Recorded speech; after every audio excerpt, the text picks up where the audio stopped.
નમસ્કાર, સમાચારોમાં હું છું આપની સાથે હિરલ મહેતા। રાજકોટની વાત કરીએ, લોધિકા ખરીદ વેચાણ સંઘની ચૂંટણી 16માંથી 9 બેઠક બિનહરીફ થઈ છે અને હજુ પણ 3 બેઠક પર કોકડું ગુંજવાયેલું છે। સહકારી આગેવાન નીતિન ઢાકેચાનું નિવેદન સામે આવ્યું કે અમારા પ્રયત્નો ચૂંટણી બિનહરીફ થાય તેવા છે। જે બેઠકો હજુ પણ બિનહરીફ નથી થઈ તેને મનાવવા પ્રયત્ન ચાલુ છે। ભાજપમાં કોઈ જ વિવાદ નથી, વધુ લોકોએ ફોર્મ ભર્યા જેથી પ્રદેશ કક્ષાએથી સંકલન કરવું પડ્યું। તો આ પહેલા ભાજપ હાઈકમાન્ડના આદેશ બાદ પ્રદેશ મહામંત્રી અનિરુદ્ધ દવે દ્વારા ડેમેજ કંટ્રોલ કરવાનો પ્રયાસ કરાયો છે।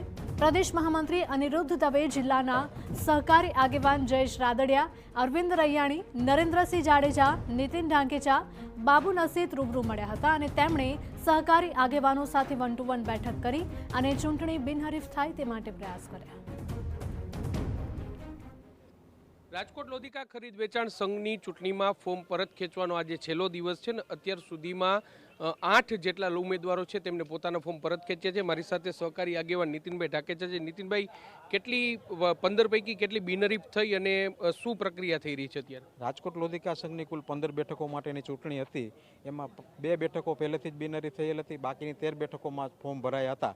13માંથી અત્યારે 4 કે 5 4 ને 2 3 7 બેઠકો બિનહરીફ થઈ ગઈ છે અને બાકીની જે બેઠકો છે એની પ્રક્રિયા ચાલુ છે। 3 વાગ્યા સુધીનો સમય છે અને બધી જ બેઠકો બિનહરીફ થઈ જશે। નીતિનભાઈ, આમ તો 2 તાલુકાની મર્યાદિતવાળો આ સંઘ છે, પણ પ્રદેશ કક્ષાએથી મહામંત્રીએ આવવું પડે, બધા લોકોને સાથે બેસાડી અને સંકલન કરવું પડે, આટલું બધું રાજકીય દાવપેચ કેમ આ ચૂંટણીમાં? ના, એવું નહોતું, પણ ફોર્મ વધારે ભણાયા હતા એટલા માટે આગેવાનો બધાને સાથે બેસાડી અને નિર્ણય કરેલ છે અને જે નિર્ણય કરેલ છે એ મુજબ અત્યારે ફોર્મ પરત ખેંચવાની કામગીરી ચાલુ છે। અત્યારે જે માહિતી મળી છે એ પ્રમાણે 10 જેટલા ફોર્મ છે એ બિનહરીફ થઈ જશે।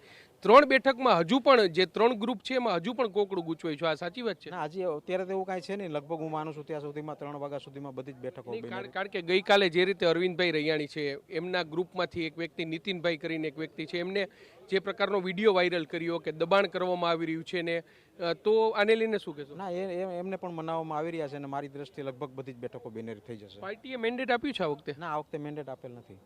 બરાબર, તો શું માનો છો કે જે જો એક તો અરવિંદભાઈ રૈયાણી વાળી છે, બીજું આ ઉપરાંત વિજય સખિયા હજી સુધી ફોર્મ છે પરત નથી ખેંચ્યું, તો એ ગ્રુપમાં પણ જે પાર્ટીનો મેન્ડેટ અલગ હોઈ શકે ને વિજય સખિયા વ્યક્તિગત રીતે ફોર્મ ભર્યું હોઈ શકે છે, બાબુભાઈ નસીદવાળી જે ગ્રુપ છે એમાં પણ હજી વિવાદ ચાલી રહ્યો છે? ના, વિવાદ નથી, પણ કોઈ આગેવાનોને લડવાની ઈચ્છા હોય એટલે એમને મનાવી રહ્યા છે અને 3 વાગ્યા સુધીમાં લગભગ હું માનું છું ત્યાંથી ફોર્મ પરત ખેંચાઈ જશે। એટલે બિનહરીફ થશે આ વખતની ચૂંટણી? લગભગ 99% બધી જ બિનહરીફ થઈ જશે। સ્પષ્ટપણે એટલે સહકારી આગેવાન જે નીતિનભાઈ ઢાકેચા છે કે જેઓ રાજકોટ લોધિકા સંઘના પૂર્વ ચેરમેન પણ છે અને તેઓ દાવો કરી રહ્યા છે કે તમામ બેઠકો છે તે બિનહરીફ થઈ જશે, પરંતુ જે હવે ગણતરીની કલાકો બાકી છે ને તેની વચ્ચે 3 ગ્રુપ છે, 3 જે મંડળી જૂથ છે તેમાં ક્યાંક વિવાદ ચાલતો હોય તેવું અત્યારે સામે આવી રહ્યું છે। જોવાનું રહેશે કે 3 વાગ્યા સુધીમાં તમામ બેઠકો બિનહરીફ થાય છે કે પછી રાજકોટ લોધિકા સંઘમાં ચૂંટણી છે તે જોવા મળશે।